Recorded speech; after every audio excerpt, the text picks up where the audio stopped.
Hours after my husband died, my mother-in-law demanded weekly access to my children. Then she whispered, "You can't take what's left of him from us too." Years later, I finally stopped negotiating. At the time, I was too numb to understand what had just happened. My husband, Ethan, had died that morning after a long illness.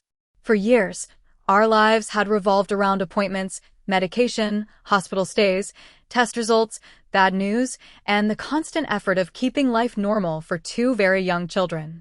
Then suddenly, it was over. Ethan was gone. I remember people moving quietly through the house. Someone made coffee no one drank. Relatives spoke in low voices as though speaking normally might make everything more real. My son, Owen, was 3. My daughter, Piper, was 2. They were sitting with my parents in the living room, too young to understand why everyone around them kept crying. I had barely processed that I was a widow when Ethan's mother, Clara, sat beside me. Her husband, Kevin, stood nearby. Clara looked destroyed. Then she said, "We need to talk about the kids." I stared at her. "The kids? We need to see them regularly now." I thought I had misunderstood. "At least once a week," she continued. "And I think a sleepover every month would be good." For a few seconds, I couldn't respond. My husband had been dead for only hours. I had not figured out how to explain death to a 3-year-old, and somehow I was already being asked to create a visitation schedule. "I can't talk about this today." Clara's expression changed. She looked hurt. "We just lost our son." "I know. They're all we have left of him." I looked toward the living room. Owen was sitting on the floor holding one of Ethan's old hats. Piper leaned against my mother. "They just lost their father," I said. Clara's eyes filled with tears. Then she whispered, "You can't take what's left of him from us too." I told myself it was grief speaking. Maybe it was. But over time, grief became expectation. And expectation became pressure. Before Ethan died, his parents had always been part of our lives. They loved him. I have never doubted that. But during his illness, their involvement was complicated. Ethan had been sick long enough that illness stopped feeling temporary. At first, people rallied. Friends brought food. Family checked in. Everyone offered help. But months became years, and most people eventually returned to their own lives. My parents stayed involved. My mother brought dinner without waiting for me to ask. My father would take Owen outside when he could see I needed an hour to breathe. They watched the kids during appointments. They sat with Ethan when I had errands. Sometimes they simply folded laundry while I sat at the kitchen table trying to remember what I had forgotten to do. Ethan's parents were different. When we needed help, I usually had to ask, "Can you come Thursday? Can someone watch the kids? Can you stay with Ethan while I take Piper somewhere?" Sometimes they came. Sometimes they couldn't. And even when they did, the visits could leave Ethan more emotionally drained than before. Clara worried constantly. "Are you eating enough? Did the doctor check that? Have you considered another specialist? Maybe there's another treatment." She meant well. But Ethan had limited energy, and somehow he often ended up comforting everyone else. I remember one drive home after a particularly bad appointment. Ethan had barely spoken since we left the hospital. His phone rang. It was Clara. He answered because if he didn't, she would keep calling. She immediately started asking questions. Had the doctor considered another option? Was there another hospital? Could they try something different? Ethan finally closed his eyes. "Mom, I just got bad news. I don't need you to fix it." There was silence. Then Clara started crying. By the end of the call, Ethan was reassuring her. When he hung up, he leaned his head against the window. "I can't keep doing that. Do you want me to handle her calls?" He shook his head. "She's my mom." That was Ethan. Even when he was the one who needed support, he was still trying to protect everyone else. There was another source of resentment I rarely admitted. Clara and Kevin lived far enough away that helping us required planning. At one point, Ethan asked whether they had considered moving closer. Not because he wanted to control their lives. Because we were struggling. They said moving would be complicated. They liked their house, their routines, their doctors, their neighborhood. All reasonable reasons. Except Ethan was running out of time. They stayed where they were. Then, after he died, moving suddenly became urgent. A few months after the funeral, Clara called me sounding almost excited. "We found a house." "A house? Near you?" My stomach tightened.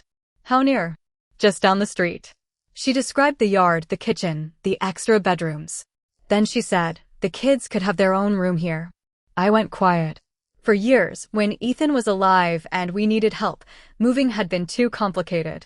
Now that he was gone, they were ready to live within walking distance. I asked, why do you want to be that close? There was a pause.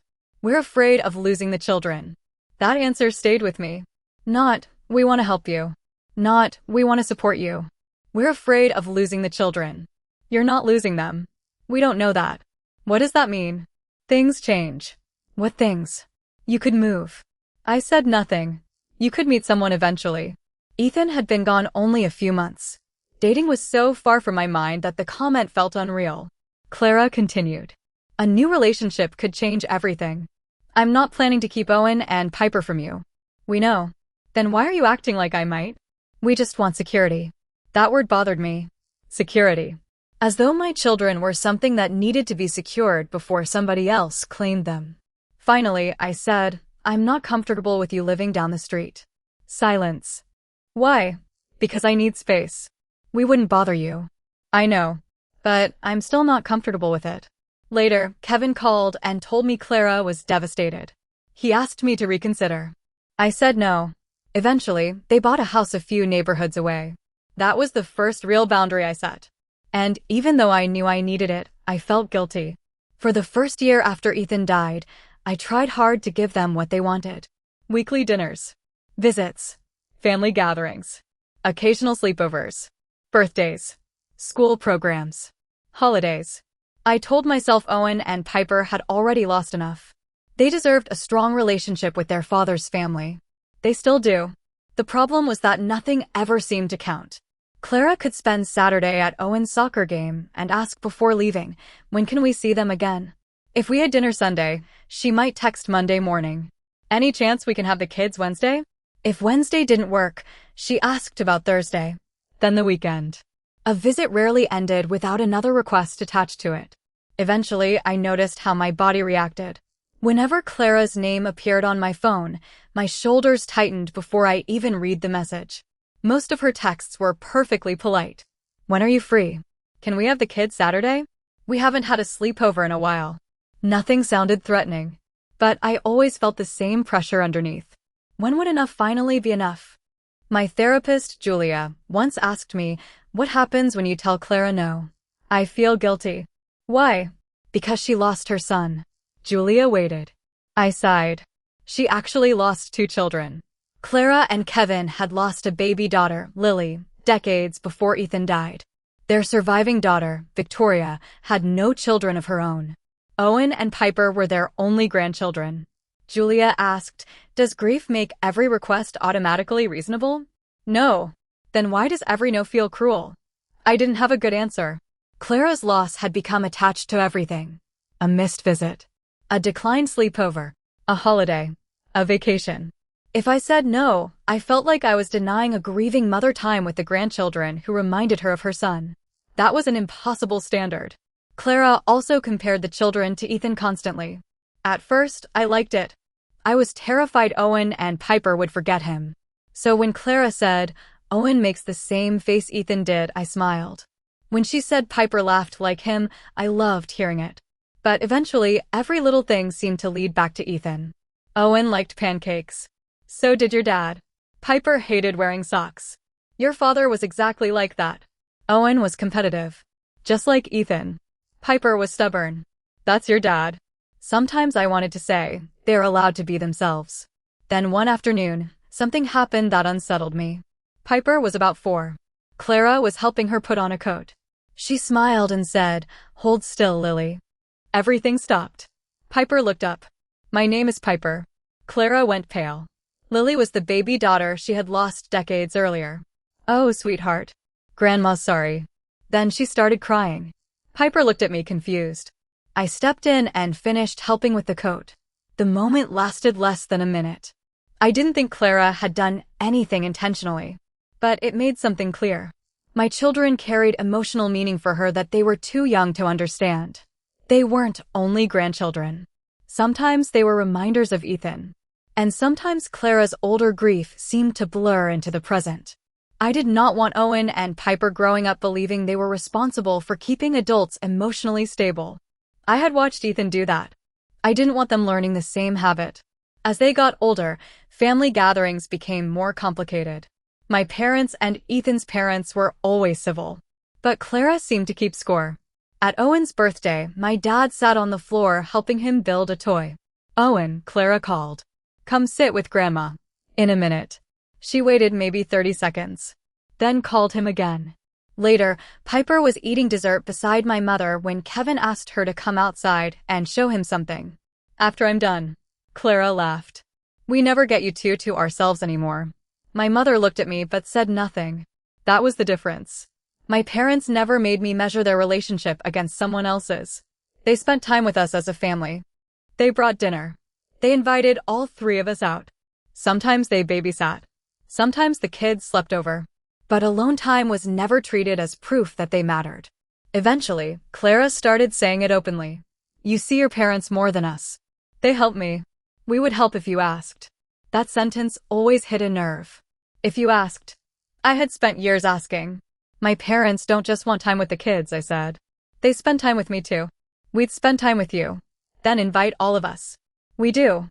Usually after asking if you can take Owen and Piper alone. Clara crossed her arms. "We're their grandparents. It's normal to want private time with them." I didn't say it wasn't.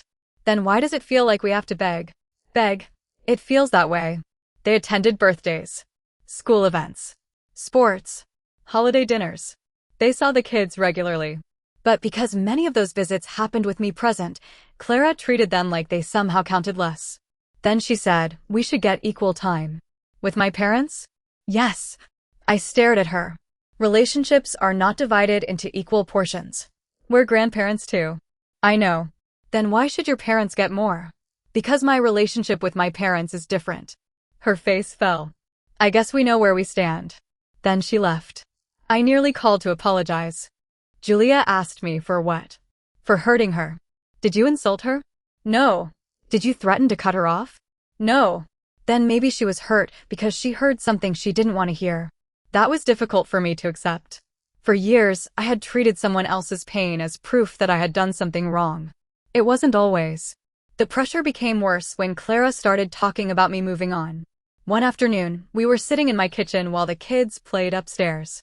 "Do you think you'll ever date again?" she asked. "I don't know." She looked relieved. Then tried to hide it. "You don't want me to."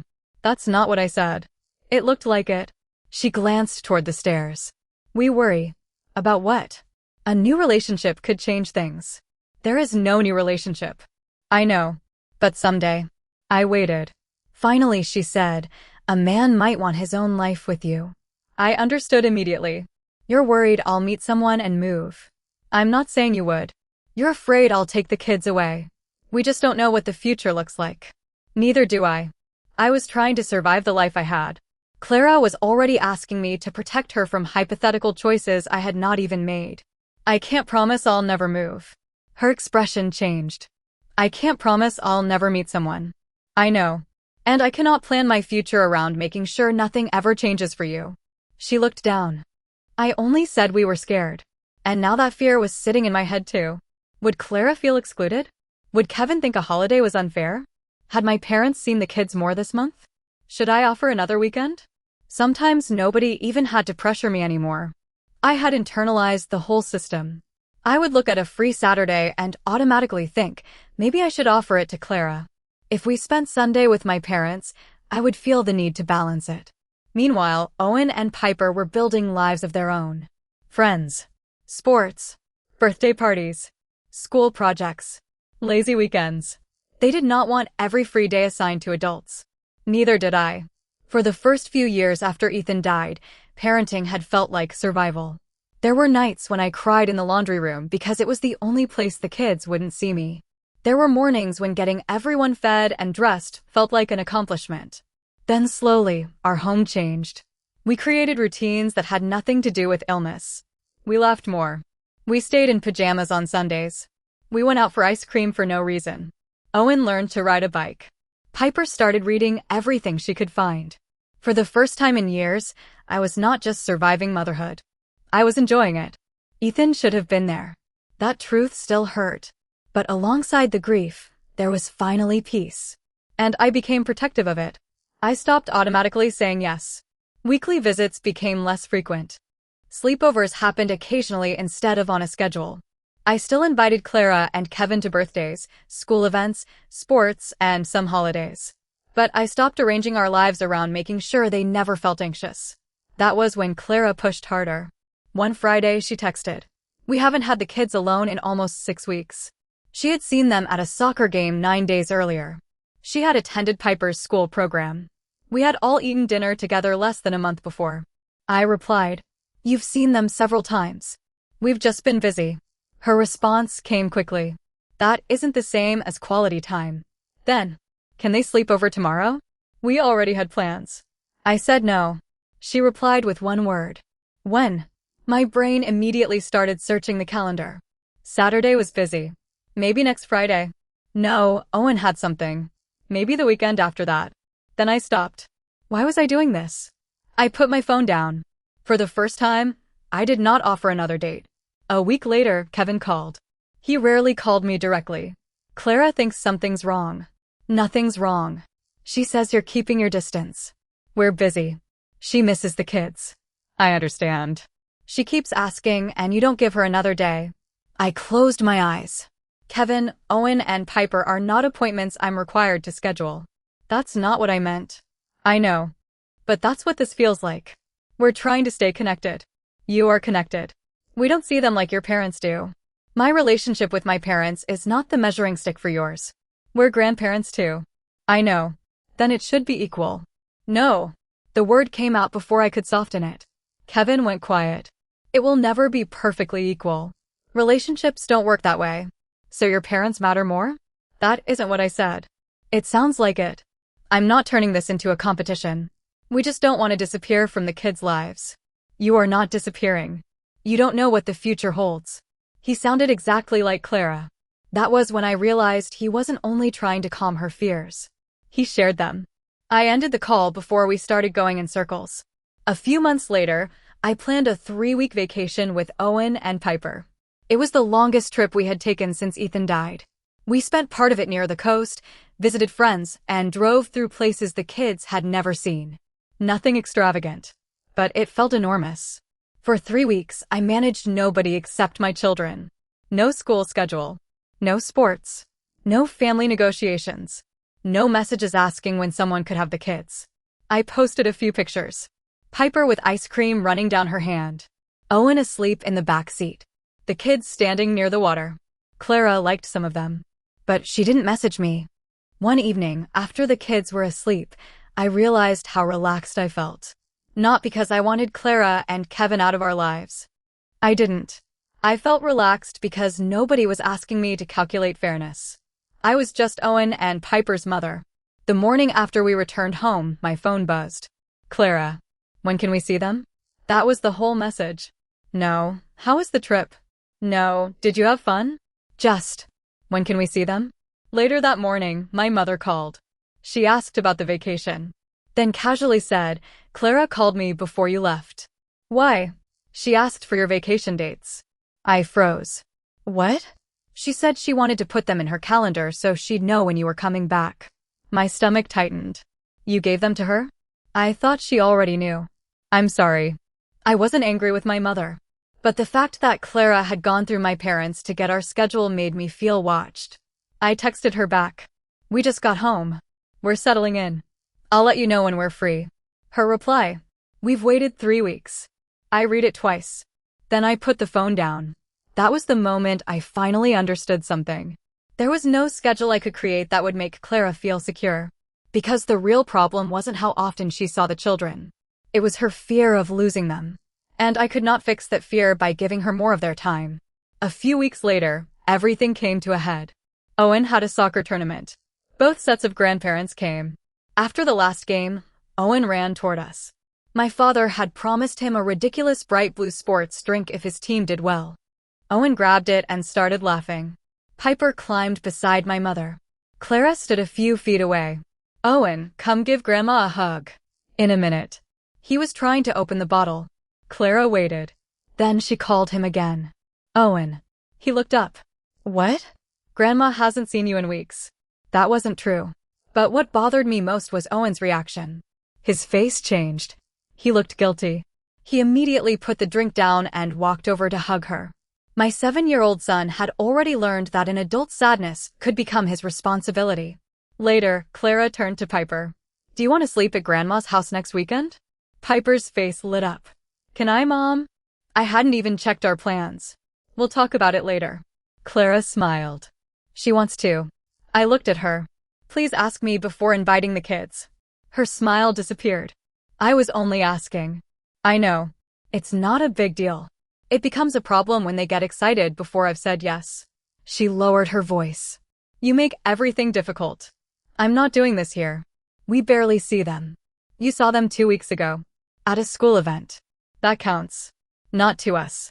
I stared at her. Then I don't know what you want from me. I want a relationship with my grandchildren. You have one. On your terms.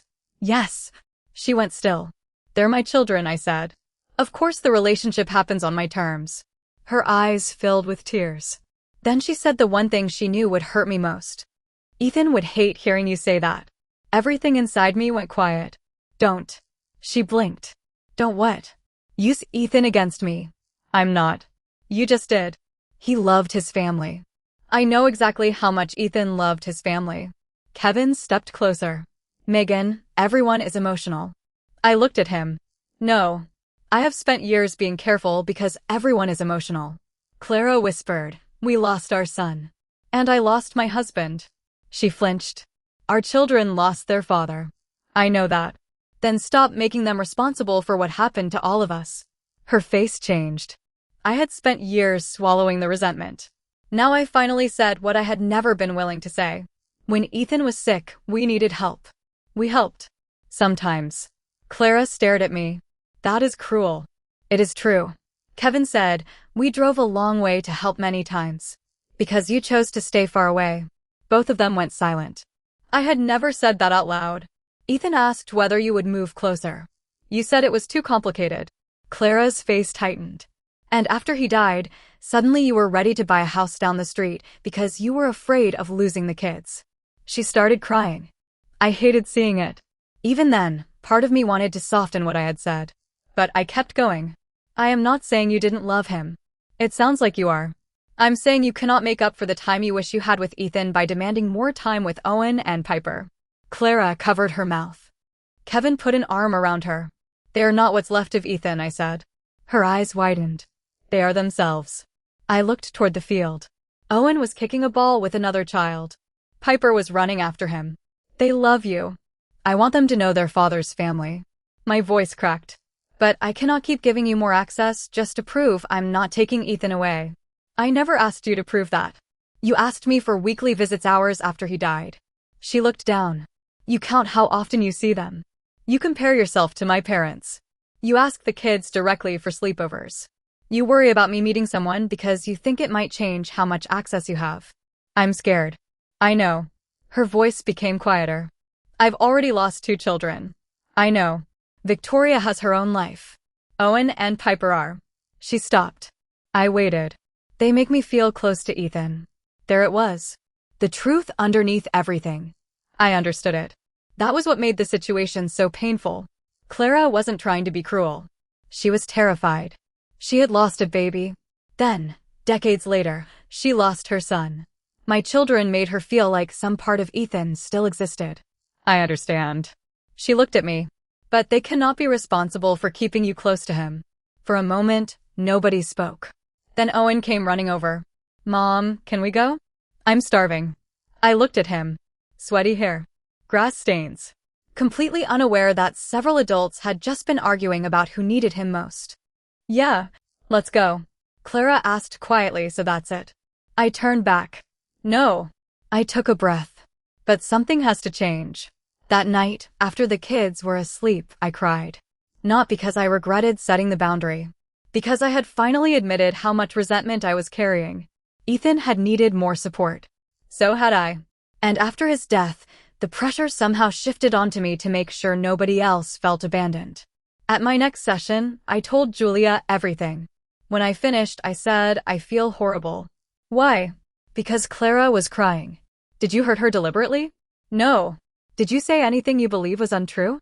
I thought about it. No. Then maybe the conversation hurt because the situation itself is painful. I looked down. She's lost so much. Yes. How do I set boundaries with someone who's lost that much? The same way you set boundaries with anyone else. That sounds cold. No. It means grief does not erase everyone else's boundaries. A week later, Clara asked if we could talk. No children. No Kevin. Just us. I nearly said no. Then I agreed. We met at a coffee shop. For once, there was no family event happening around us. No children waiting. Nobody watching. Clara looked tired. I've been thinking about what you said.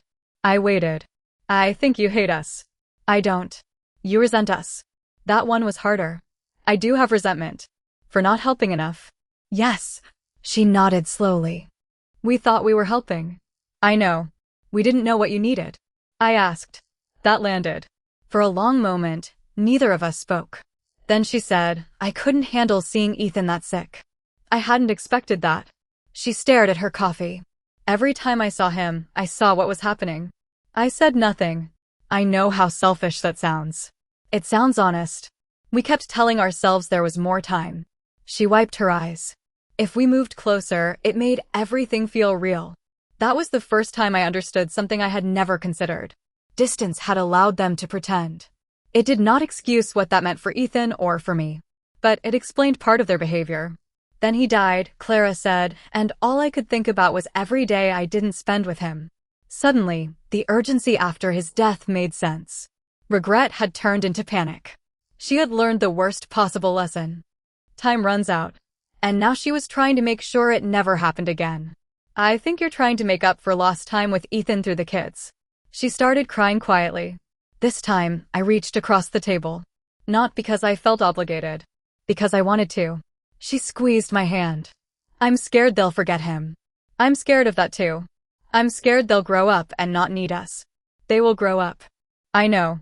I can't stop that. She nodded. Then she asked, what do you want from us? I thought about it. I want you to stop measuring. Measuring what? Time. I explained. No more comparing yourself to my parents. She looked uncomfortable. No more acting like school events, birthdays, or sports don't count because you weren't alone with the kids. She nodded slowly. Please don't ask Owen and Piper directly about sleepovers before asking me. All right. And sometimes I'm going to say no without immediately offering another day. That will be hard for me. I know. She looked toward the window. Then she asked, how often will we see them?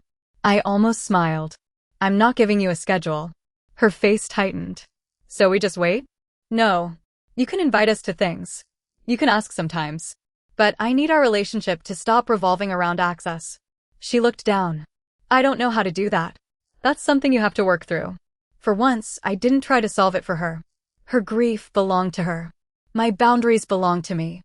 The first real test came 2 weeks later. Clara texted. Would all 3 of you like to come for dinner Sunday? I stared at the message. All 3 of you. It was a small change. But it mattered.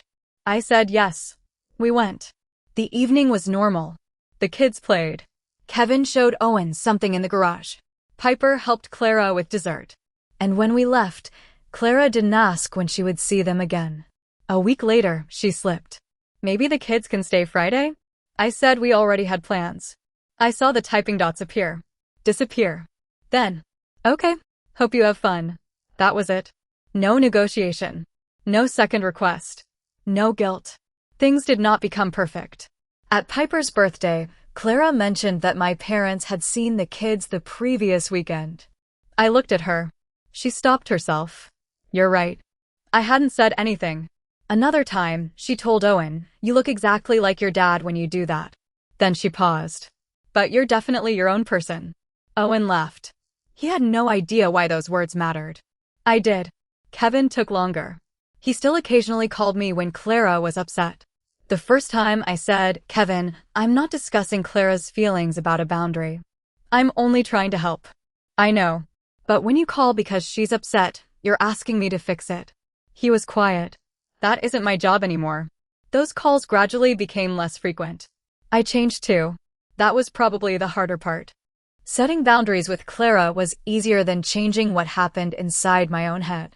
I stopped explaining every no. We're busy. That became enough. I stopped tracking how often my parents saw the kids. If my parents came over twice in 1 week, Clara and Kevin were not automatically owed 2 visits. A free Saturday did not belong to whoever asked first. Sometimes Owen wanted to stay home. Sometimes Piper wanted to spend the afternoon drawing.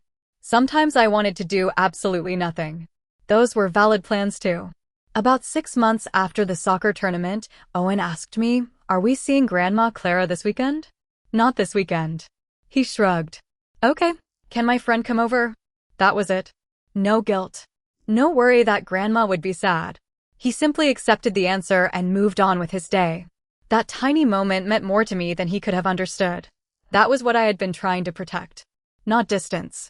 Normalcy. I wanted Owen and Piper to love their grandparents because they enjoyed being with them. Not because Grandma was lonely. Not because Grandpa missed Dad. Not because they felt responsible for holding anyone together. And strangely, once I stopped forcing closeness, the relationship became easier. Clara invited all 3 of us more often. Sometimes we went. Sometimes we didn't. She still attended school events and games. The kids still slept over occasionally. But it felt chosen instead of owed. For the first time since Ethan became ill, I stopped arranging my future around other people's fear. I still don't know what the next part of my life looks like. Maybe someday I'll meet someone. Maybe we'll move. Maybe we won't. The difference is that I no longer feel obligated to make those decisions based on whether Clara can emotionally handle them. Her grief matters. So does mine. But grief cannot become ownership. Clara once told me Owen and Piper were all she had left of Ethan. I understand what she meant. But my children are not Ethan returned. They are not replacements for what anyone lost. They can love their grandparents. They can hear stories about their father. They can look at old photographs and laugh at things he did when he was young. They can have sleepovers, traditions, and memories. But they still get to be themselves. I did not cut Clara and Kevin out. I did not punish them. I changed the rules. No guaranteed weekly visits. No automatic monthly sleepovers. No equal time comparisons with my parents. No asking the children for plans before asking me. No turning every no into another negotiation. And no using Ethan's memory to make me feel guilty for living my own life. That was my revenge, if you could even call it that. I stopped negotiating out of guilt. And once I did, nobody lost the children. They still had grandparents. They still had memories of their father. They still had a family. The only thing that disappeared was the belief that grief gave anyone a permanent claim over our time. Maybe some people will think I was too harsh. Maybe they'll say Clara and Kevin had already lost enough, and I should have given them as much time as they wanted. I understand why someone might feel that way. But after years of trying to make everyone feel secure, I learned something simple. I can have compassion for someone's grief without making my children responsible for healing it. So was I wrong to change the rules after everything my in-laws had lost? Or were those boundaries the only way to stop their grief from controlling all of us?